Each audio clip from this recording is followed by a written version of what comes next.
Welcome back, you guys. In today's video, I'm going to talk about 8 nutrition rules to live by. Let's go! So rule number 1 is variety is key, right? When you create your plate, you want it filled with different colors. And we're talking reds, yellows, blues, purples, greens, oranges.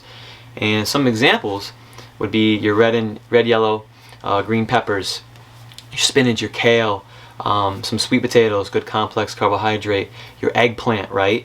A lot of them are very low calories, so you don't have to feel guilty when you eat a ton of them. Or like the sweet potato, it's a complex carbohydrate, so it's used more efficiently as energy. So make sure you're filling your plate with those colors. So rule number 2, I want you to eat less meat, and specifically red meat. Now hear me out, I'm not telling you to eat less protein, okay? So replace some of the red meat that you're eating during the week with something like salmon or shrimp. And if you're not a fish eater, seafood eater, that's okay. My next suggestion would be to add in something like a vegan-based protein shake, right? I am no vegan, but I don't mind a vegan-based shake every now and then. There's a lot of great properties in there, antioxidants, omegas, and some of the ingredients are flaxseed, hemp seed, spirulina. You know, spinach may be already in there.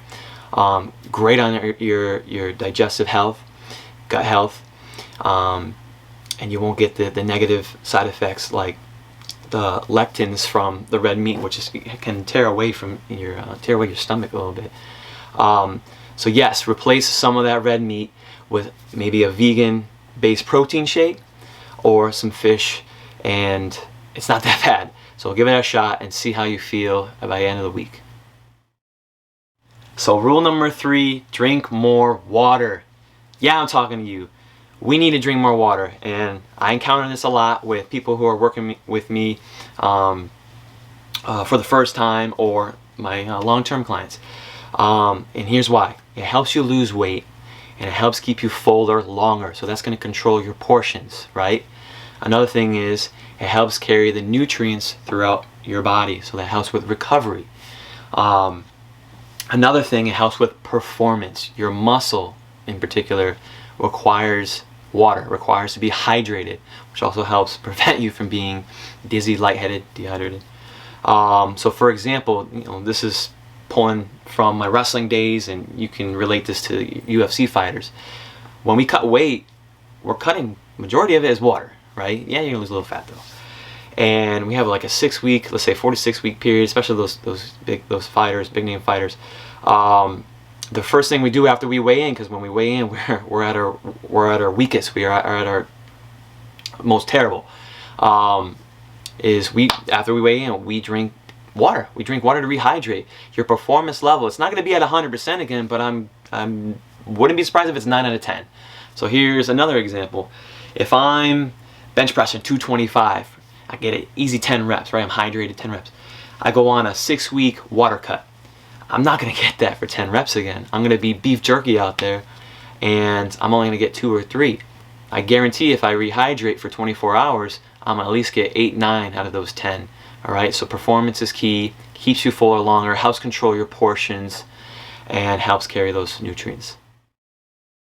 So rule number 4, cut out fried food and lower your sugar intake. All right, don't use sugar as your reward all the time, right? I know I talk about cheat meals and things like that. You do deserve a reward, but don't pile on the sugar, right? Don't be counterproductive. But I don't think, like, every couple of weeks a little Ben & Jerry's ain't gonna kill you. Just, you can't have it every day. You can't have high sugar foods and sodas every day, because then we'll always retain that body fat, especially around our waist where it's the most troublesome. And do especially when you go out to eat, but also at home, don't fry your food. Careful when you're cooking with butter as well. Try to use the grill more often. Try to use the oven more often, or even an air fryer. We had an air fryer and I destroyed it in 6 months. Another day, another story. But that thing was a lifesaver, man. I got a lot of good food and variety out of that air fryer. But it's going to save you in the long run. You know, it's going to help improve our health because we're not eating a ton of fried food. And again, when you go on your cheat meal, just be aware of what you're ordering. Again, it is your reward and you have that right, but don't abuse it. Rule number 5, reduce your portion size, guys.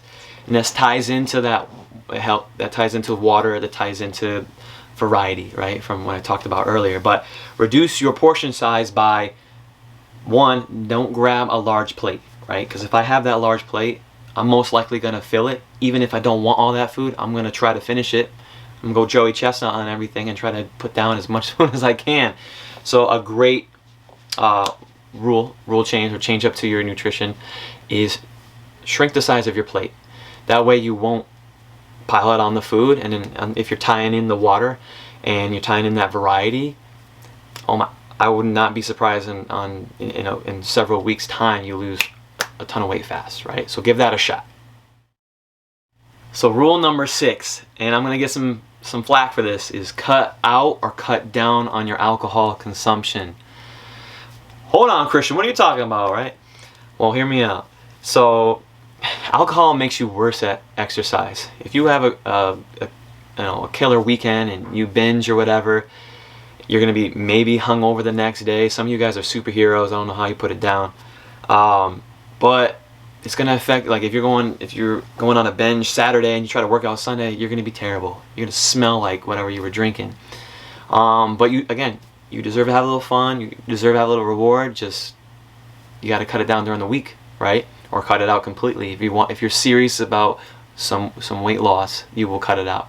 Another thing is, it has a ton of calories. It's, I think, 7 calories per gram, which can pile on a lot. A couple of drinks later, especially those guys who drink Jack and Coke.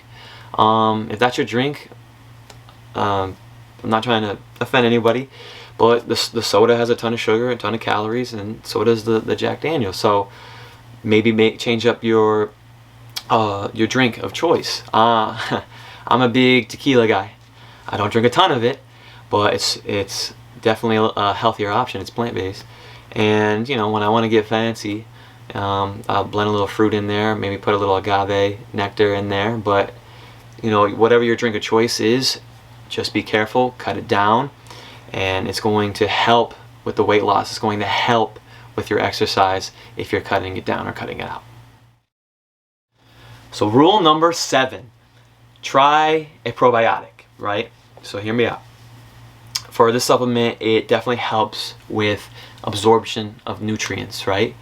As well as it may help with reducing bloatedness. And believe it or not, it could improve a little bit of your metabolism. So as far as supplements go, and what we're discussing about today, is a probiotic would be my number 1, and then of course your protein shake, or a substitute to our meats, right? Which we talked about earlier, a vegan or a plant-based, right? Protein shake would be your other supplement. The last rule of today is eat slow. I am terrible with this, and I'm trying. I eat like a gator. It's 1-2 bites and then I swallow it and it's gone. Terrible idea.